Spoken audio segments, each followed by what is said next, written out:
Ang pinakamataas na papuri, pagluluwalhati, pagdadakil at pagsamba ay tanging sa ating pinakamamahal na Panginoon po lamang. At ako po ay nagpapaabot ng pagbati na magandang gabi sa ating pong minamahal at ginagalang na pastor, Pastor Ray Dayawon, maging sa kanyang buong pamilya, sa ating pong beloved Ate Maris, sa kanilang mga anak, manugang at sa kanilang mga apo. At sa lahat po ng mga ginagamit sa gawain ng ating pinakamamahal na Panginoon Diyos, sa lahat po ng mga mangangaral, sa lahat po ng mga manunugtog at sa lahat po ng mga awit, magandang gabi po. At sa lahat po ng mga nanonood sa ating pong Facebook Live, magandang gabi sa inyong lahat. Sa lahat po ng narito, isang pinagpalang gabi sa pangalan po ng ating pinakamamahal na Panginoon. Purihin po ang ating pinakamamahal na Panginoon at tayo po tuloy-tuloy na mga minamahal kong mga kapatid sa pag-aaral ng banal na salita ng ating pinakamamahal na Panginoon Diyos. Bigyan natin ng pamagat ang pag-aaral natin ngayong gabi. Pagsunod sa babala ng Diyos. Pagsunod sa babala ng Diyos. Ano ba yung mga babala, mga minamahal kong mga kapatid? Yung babala, mga minamahal, ito po yung mga paalala o warning, mga minamahal kong mga kapatid. Kadalasan makikita natin ito, mga minamahal kong mga kapatid, kapag tayo'y tatawid ng kalsada, lalong-lalo na dyan sa Manila, mga minamahal kong mga kapatid, meron dyan mga nakalagay, babala, bawal tumawid na kamamatay. Ibig sabihin, mga minamahal kong mga kapatid, nandun yung paalala na yung lugar na yung kapag tumawid ka, delikado. Kaya naglalagay sila ng babala, mga minamahal kong mga kapatid, para hindi mapahamak ang tao. Amen? Palakpakan natin ang ating pinakamamahal na Panginoon. Ganon din mga minamahal kong mga kapatid, kapag medyo masama yung panahon, may mga bagyong parating, andyan po yung mga babala ng gobyerno, mga minamahal kong mga kapatid. Pinag-iingat ang mga tao dahil mayroong malakas na bagyong parating. Andun po yung mga paalala. Kaya naman mga minamahal kong mga kapatid, yung mga tao sumusunod talaga dahil ayaw po nila na sila ay mapapahamak. Amen? Pero ang nakakalungkot dito, mga minamahal kong mga kapatid, kapag ang tao ang nagbigay ng babala, kaagad-agad ang tao ay sumusunod. Hindi ko naman sinabi na masamang sumunod sa babala. Maganda po yun, mga minamahal kong mga kapatid. Pero ang masama, mga minamahal, kapag ang Diyos ang nagbigay ng babala, ang tao hindi sumusunod. Amen? Kung sumusunod tayo sa babala ng mga tao, mas higit nating sundin ang babala ng Diyos. Amen? Palakpakan natin ang ating pinakamamahal na Panginoon. Dahil kaya tayo naglilingkod sa ating pinakamamahal na Panginoon, gusto po natin marating ang langit. Amen? Pero bago natin marating ang langit, andyan yung mga babala ng Diyos. Amen? Na kinakailangan nating iwasan. Kinakailangan huwag gagawin, mga minamahal kong mga kapatid. Kung gusto po natin ang langit, iwasan natin ang mga bagay na ito. Sinasabi sa aklat ng Galacia 5:19 hanggang 21. Pakibasa po. Sa aklat po ng mga taga-Galacia, kabanata po ay 5, talata po ay 11 hanggang 21. At hayag ang mga gawa ng laman, sa makatwid ay ang mga ito: pakikiapid, karumihan, kalibugan, pagsamba sa Diyos-Diyosan, pangkukula, mga pagtataniman, mga pagtatalo, mga paninibugho, mga pagkakaalitan, mga pagkakampi-kampi, mga pagkakabahagi, mga hidwang pananampalataya, mga kapanaghilian, mga paglalasing, mga kalayawan at mga katulad nito.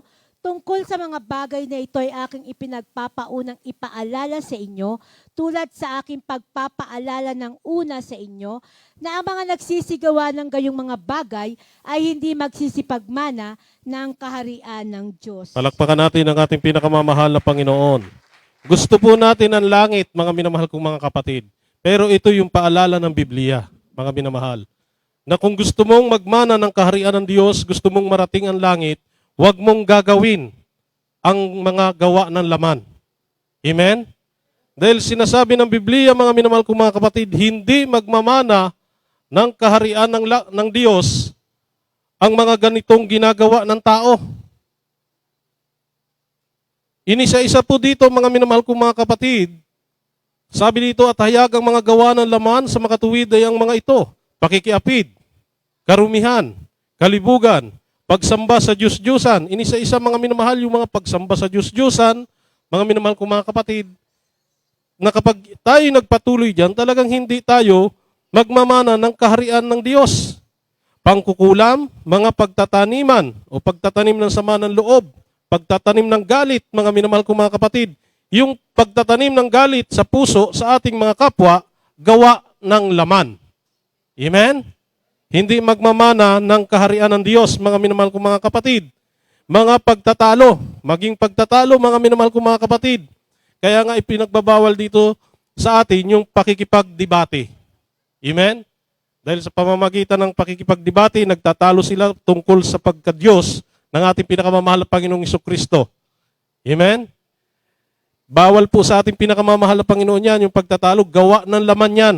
Mga paninibugho, mga pagkakaalitan, mga pagkakampi-kampi, o yung mga pagkakampi-kampi, mga pagkakaalitan, mga minamahal, paninibugho, bawal sa ating pinakamamahal na Panginoon. Kung gusto mo ng langit, huwag po tayong magkikipag-alitan o magkakampi-kampi, magkabahabahagi. Bawal po sa Kristiyano yan, mga minamahal kong mga kapatid.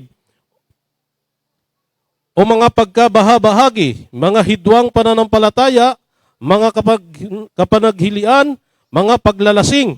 Binanggit dito pati paglalasing, pag-inom ng alak, mga minamahal kong mga kapatid, binabawal din po ng ating pinakamamahal na Panginoon yan. Kung gusto mo ng langit, mga minamahal, iiwasan mo talaga yan.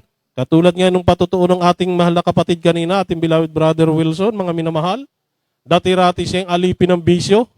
Adik po siya sa mga bisyo na yan, mga minamahal kong mga kapatid. Nang makilala niya ang ating pinakamamahal na Panginoon, inalis ng ating pinakamamahal na Panginoon ng kanyang bisyo. Amen? Kahit anong yaya ng kanyang mga kaibigan na mga kasamahan niya sa pagbibisyo, hindi niya ito pinagbigyan. Amen? Bagkus ang kanyang ginawa, sila ang niyayaya niya sa gawain ng ating pinakamamahal na Panginoon Diyos. Dahil gusto ng ating mahal na kapatid na malangit, mga minamahal kong mga kapatid, na buksan yung kanyang isip, mga minamahal kong mga kapatid, na yung palang pagbibisyo ay hindi magmamana ng kaharian ng Diyos. Amen? Palakpakan natin ang ating pinakamamahal na Panginoon Diyos. Ang sabi pa dito, mga minamahal kong mga kapatid, mga kalayawan at ang mga katulad nito tungkol sa mga bagay na ito ay aking ipinagpapaunang ipaalala sa inyo, tulad sa aking pagpapaalala ng una sa inyo na ang mga nagsisigawa ng gayong mga bagay ay hindi magsisipagmana ng kaharian ng Diyos. Palakpakan po natin ang ating pinakamamahal na Panginoon. Dati-rati mga minamahal, alipin tayo niyan, mga minamahal kong mga kapatid. Subalit salamat sa ating pinakamamahal na Panginoon nang si ating makilala sa gawaing ito ng ating pinakamamahal na Panginoon. Ang lahat ng iyay inalis sa atin ng ating mabait na Diyos. Amen? Dahil kung gusto natin ng langit, mga minamahal kong mga kapatid, hindi tayo gagawa nito. Dahil ang mga taong gumagawa nito, hindi magmamana na ng langit, mga minamahal. Anong mamanahin nila? Ang apoy ng impyerno. Amen? Sinabi dito, mga minamahal kong mga kapatid, kapag ginawa natin ang mga bagay na ito, tiyak na tiyak, ang patutunguhan ng tao na gumagawa nito ay ang kapahamakan sa apoy ng impyerno. Basahin natin aklat ng Apokalipsis 21:8. Sa aklat po ng Apokalipsis, kabanata po ay 21, talata po ay 8. Ngunit sa mga duwag at sa mga hindi mananampalataya at sa mga kasuklam-suklam at sa mga mamamatay tao at sa mga mapakiapid at sa mga manggagaway at sa mga mapagsamba sa Diyos-Diyosan at sa lahat ng mga sinungaling, ang kanilang bahagi ay sa dagat-dagatang nagdiningas sa apoy at asopre na siyang ikalawang kamatayan. Palakpakan natin ang ating pinakamamahal na Panginoon. Napakalinaw po niyan, mga minamahal kong mga kapatid, na kapag ganito ang ginagawa ng isang tao, mga minamahal kong mga kapatid, wala siyang pag-asa na makarating ng langit. Bagkus, ang mararating niya ay ang apoy ng impyerno. Amen? Kaya sa atin, mga minamahal kong mga kapatid, baka meron pa tayong inaalagaan ng mga kasalanan na isa sa mga nabanggit dito. Pagsisihan na natin yan. Talikdan na natin yan, mga minamahal kong mga kapatid. Dahil sayang lang yung paglilingkod natin sa ating pinakamamahal na Panginoon kung meron sa isang kasalanan na nabanggit dito na hanggang ngayon hindi pa natin naaalis sa ating mga sarili. Amen? Pagsisihan natin yan. Dahil ang sabi ng Biblia, mga minamahal, magsisi kayo sapagkat malapit na ang kaharian ng langit. Amen? Napakahalaga yung pagsisisi. Pagpapakumbaba sa harapan ng ating pinakamamahal na Panginoon. Basahin natin ang aklat ng Mateo 3, talatang 2. Sa aklat ng Mateo, kabanatang 3, talata po ay 2. Mangagsisi kayo sapagkat malapit na ang kaharian ng langit. Palakpakan po natin ang ating pinakamamahal na Panginoon. Itong mga talatang ito, mga minamahal, ay babala ng ating pinakamamahal na Panginoon para po sa ating lahat. Amen? Para po makaiwas tayo sa mga kasalanan. Para maiwasan natin yung mga masasamang gawa.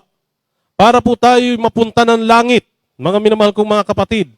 Umiwas tayo sa mga ganitong gawain na sinasabi ng banal na kasulatan na ito'y bawal na bawal sa ating pinakamamahal na Panginoon. Kaya napakahalaga, mga minamahal, na tayo ay magsisi. Bakit, mga minamahal kong mga kapatid? Ang bansang Ninibe, mga minamahal, napakalaki ng kasalanan na karating sa harapan ng Panginoon.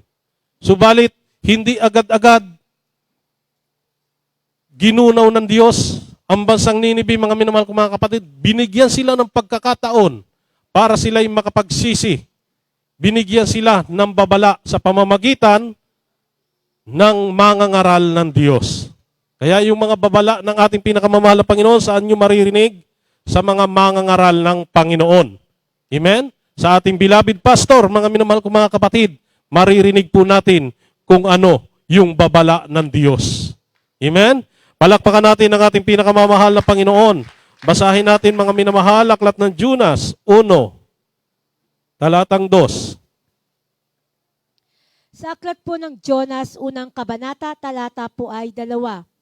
Bumangon ka, pumaroon ka sa Ninibe, sa malaking bayang yaon, at humiyaw ka laban doon, sapagkat ang kanilang kasamaan ay umabot sa harap ko. Bigyan natin ng buhay at malakas na palakpak ang ating pinakamamahal na Panginoon. Umabot yung kasamaan ng mga tao doon sa bansang Ninibe, mga minamahal kong mga kapatid. Kaya ang ginawa ng ating pinakamamahal na Panginoon, inutusan niya itong si Jonas na bigyan ng babala ang mga tao ron, mga minamahal kong mga kapatid.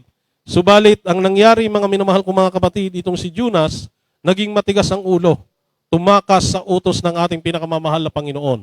Kaya itong si Jonas, mga minamahal, kahit saan siya pumunta, mga minamahal, andun yung galit ng Diyos. Hinabol siya ng galit ng ating pinakamamahal na Panginoon. Yung sinasakyan niyang bangka, mga minamahal kong mga kapatid, hinampas ng malakas na hangin at ng mga alon, mga minamahal, hanggang sa si Jonas ay itinapon sa dagat. At itong si Jonas, pagtapon sa dagat, nilunok ng napakalaking isda. At nung siya nasa loob na ng tiyan, mga minamahal kong mga kapatid, ng malaking isda, at siya'y naghihirap na o nag-aagaw buhay na, mga minamahal kong mga kapatid, si Jonas nagsisi sa kanyang nagawang kasalanan sa ating pinakamamahal na Panginoon. At ginawa ng malaking isda, si Jonas ay iniluwa. At itong si Jonas, mga minamahal, ay muling inutusan ng ating pinakamamahal na Panginoon at si Jonas ay sumunod sa utos ng ating pinakamamahal na Panginoon upang warningan o bigyan ng babala ang mga tao sa bayan ng Ninibe dahil puro makasalanan ang mga tao doon, mga minamahal kong mga kapatid. Basahin muli natin, mga minamahal, aklat ng Jonas 3:1 hanggang 4. Sa aklat po muli ng Jonas, kabanatang 3, talata po ay 1 hanggang 4. At ang salita ng Panginoon ay dumating kay Jonas na ikalawa na nagsasabi, bumangon ka, pumaroon ka sa Ninibe, sa malaking bayang yaon, at ipangaral mo ang pangaral na aking iniuutos sa iyo. Sa gayoy, bumangon si Jonas at naparoon sa Ninibe ayon sa salita ng Panginoon. Ang Ninibe nga ay totoong malaking bayan na 3 araw na lakarin. At pumasok si Jonas sa bayan na may 1 araw na gumagala, at siya'y sumigaw at nagsasabi, 40 araw pa at ang Ninibe ay mawawasak. Palakpakan natin ang ating pinakamamahal na Panginoon Diyos. Noong si Jonas ay sumunod sa pinag-uutos ng ating pinakamamahal na Panginoon, pumunta siya sa bayan ng Ninibe. 3 araw siyang nagpagala-gala, nagpalakad-lakad, mga minamahal. Sumisigaw siya, mga minamahal kong mga kapatid, kung ano yung inutos ng Diyos kay Jonas, sinabi niya doon sa mga tao sa Ninibe, mga minamahal kong mga kapatid, na sa loob ng 40 days, mga minamahal kong mga kapatid, ang bansang Ninibe ay gugunawin ng ating pinakamamahal na Panginoon kapag hindi nagsisi ang mga tao sa bansang Ninibe. Kaya napakahalaga, mga minamahal kong mga kapatid, na yung babala ng ating pinakamamahal na Panginoon na ating napapakinggan ay ating sinusunod. Amen? Dahil kung hindi sumunod o hindi tumalima yung mga tao doon sa bansang Ninibe, maaring ang mga tao doon ay lahat sila ay napahamak. Dahil gugunawin ng Diyos, plano na ng mahal na Panginoon na gunawin ang bansang Ninibe, pero binigyan sila ng pagkakataon sa loob ng 40 days, mga minamahal kong mga kapatid. Kaya sa atin, habang tayo may pagkakataon, dahil lahat naman tayo nagkakasala, mga minamahal kong mga kapatid, habang tayo may pagkakataon na gumawa ng mabuti, gawin talaga natin ang mabuti sa harapan ng Panginoon. Amen? Dahil ang masama, kung mawalan tayo ng pagkakataon para tayo makapagsisi sa mga kasalanan ating nagawa. Habang may panahon pa, kung meron tayong mga kasalanan na nagagawa, pagsisihan na natin. Dahil ito yung pagkakataon mo para patawarin ka ng Diyos. Amen? Tingnan po natin, mga minamahal, yung bansang Ninibe, kung anong ginawa ng Panginoon. Plano na ng Panginoon na ito'y gunawin. Puksain ang mga tao doon, mga minamahal kong mga kapatid. Subalit nang sila'y magpakumbaba, nagsisi sa kanilang mga nagawang kasalanan. Anong ginawa ng Diyos, mga minamahal? Ituloy natin ang basa, mga minamahal, Jonas 3:5 hanggang 10. Sa aklat po muli ng Jonas, Kabanatang 3, talata po ay 5 hanggang 10. At ang bayan ng Ninibe ay sumampalataya sa Diyos at sila ay nangaghayag ng ayuno at nangagsuot ng kayong magaspang mula sa kadakidakilaan sa kanila hanggang sa kaliit-liitan sa kanila. At ang mga balita ay dumating sa hari sa Ninibe at siya ay tumindig sa kanyang luklukan at hinubad niya ang kanyang balabal at nagbalot siya ng kayong magaspang at naupo sa mga abo. At kanyang inihayag at itinanyag sa buong Ninibe sa pasya ng hari at ng kanyang mga mahal na tao na sinasabi, huwag lumasa maging tao ni hayop man, bakahan ni kawan man, ng anumang bagay, huwag silang magsikain ni magsisiinuman ng tubig, kundi mangagbalot sila ng kayong magaspang, ang tao at gayon din ang hayop, at magsidaing silang mainam sa Diyos, oo, talikdan ng bawat isa ang kanyang masamang lakad at ang pangdadahas na nasa kanilang mga kamay.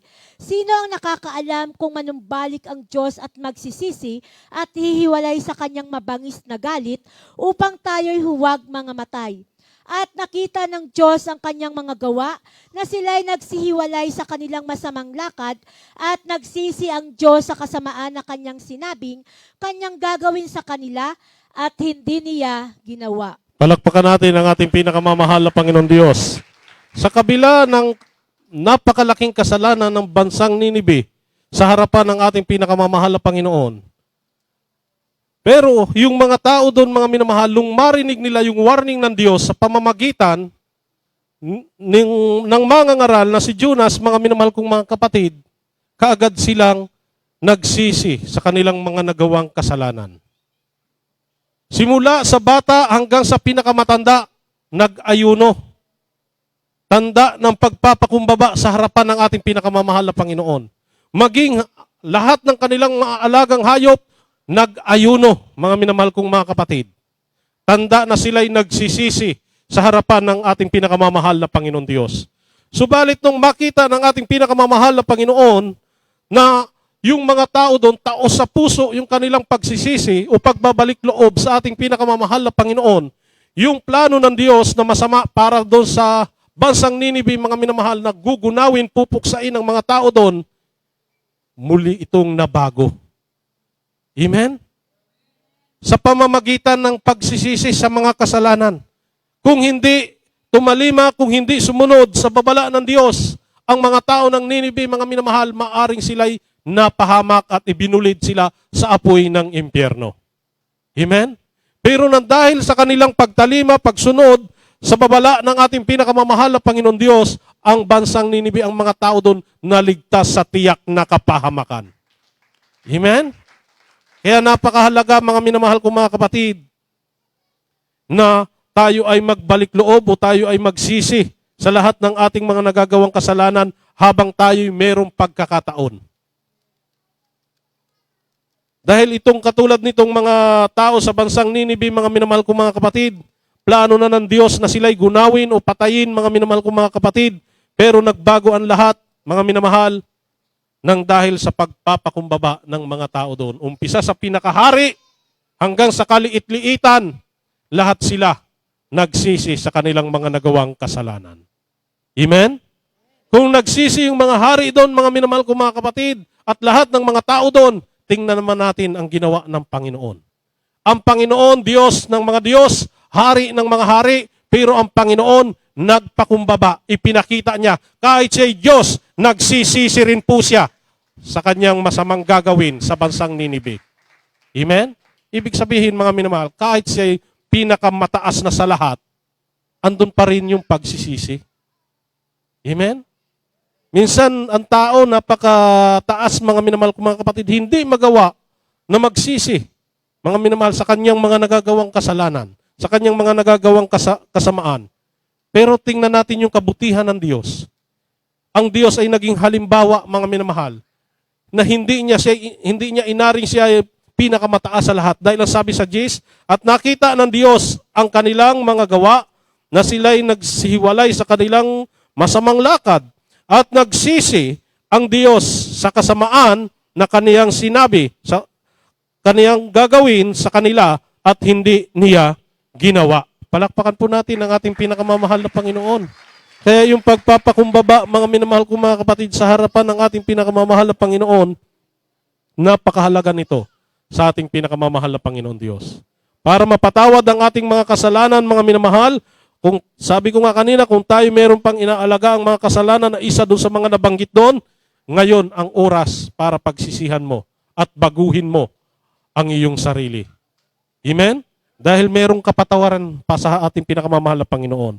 Kaya nga, wag nating hintayin na mawalan tayo ng panahon o maging huli ang lahat, saka tayo magsisi. Hindi tayo mapatawad. Baka pag nandun ka na sa apoy ng impyerno, doon ka pa magsisi. Hindi ka na maalis doon habang buhay na ang tao ron, mga minamahal. Pag nakarating mo ang impyerno, hindi ka na maililigtas doon habang buhay ka nang nandoon sa apoy ng impyerno. Kaya habang nandito pa tayo sa lupa, mga minamahal ko mga kapatid, magsisi tayo ng may pagbabalik loob sa ating pinakamamahal na Panginoon para tayo mapatawad ng ating pinakamamahal na Panginoon. Amen? Basahin natin ang huling talata, mga minamahal, aklat ng Gawa 3:19. Sa aklat po ng mga gawa, kabanatang 3, talata po ay 19. Kaya nga mangagsisi kayo at mangagbalik loob upang mangapawi ang inyong mga kasalanan, upang kung magkagayon ay magsidating ang mga panahon ng kaginawaang mula sa harapan ng Panginoon. Palakpakan natin ang ating pinakamamahal na Panginoon Diyos. Ang sabi dito, kaya nga mangagsisi kayo at mangagbalik loob upang mangapawi ang inyong mga kasalanan. Yung pagsisisi, mga minamahal ko mga kapatid, hindi yung nagsisi ka ngayon, bukas gagawin mo na naman. Ayaw ng Diyos yon, walang kapatawaran yon. Nagsisi ka, mga minamahal, tapos binabalikan mo yung mga kasalanan na iyong pinagsisisihan. Ang pagsisisi na may pagbabalik loob, mga minamahal ko mga kapatid, yung kasalanan na iyong pinagsisisihan sa harapan ng mahal na Panginoon, hindi mo na ito binabalikan. Amen? Yun yung pagbabalik loob sa ating pinakamamahal na Panginoon. Para mapawi ang ating mga kasalanan, magsisi tayo ng may pagbabalik loob sa ating pinakamamahal na Panginoon. Mga kasalanan na ayaw ng Diyos, yung mga bawal sa Diyos na ating nagawa, mga minamahal, pagsisihan po natin yan at wag na po nating gagawin. Amen? Para mapawi ang ating mga kasalanan. Amen? Palakpakan natin ang ating pinakamamahal na Panginoon. Ito yung mga babala ng ating pinakamamahal na Panginoon, mga minamahal ko mga kapatid, ang kanyang salita. Kaya napakahalaga na tayo ay laging nadalo sa gawain ng ating pinakamamahal na Panginoon. Dahil kapag meron pong mga pag-aaral ng salita ng mahal na Panginoon, dito po natin maririnig ang babala ng ating pinakamamahal na Panginoon Diyos. Amen? Palakpakan po natin ang ating pinakamamahal na Panginoon, yung buhay at malakas na palakpak para sa ating pinakamamahal na Panginoon Diyos. Ating pong ibinibigay ang pagkakataon para po sa pagpapatuloy sa ating pong beloved Pastor Ray Diamond.